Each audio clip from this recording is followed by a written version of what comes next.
Hi, I am Hari from IIM. In this video, we are going to look into how to master multiplying numbers by 19. Now let us look into the rule for multiplying a number by 19.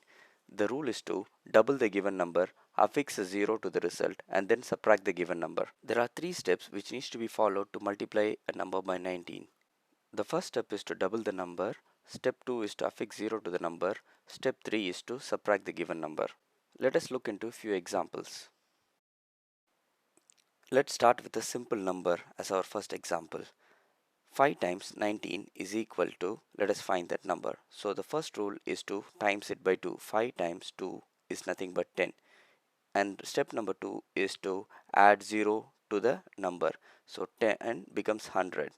And then the third step is to subtract the number. So 100 minus 5, which is 95. So that is the answer. So 5 times 19 is nothing but 95. Let us take a bigger number. Example 2, in which we are going to take a 3-digit number. For example, 567 times 19. Multiply 567 by 2. So we get 1134. Now add a 0 to 1134. 11340.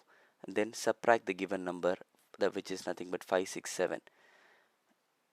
And the resultant is nothing but 37701. So it is 10,773. In the third example, let us take a complex number and multiply by 19. 7,390,241 times 19. So multiply the number by 2. Add 0 to it. Now subtract the number. The answer is 140,440,579. Thank you for watching this video.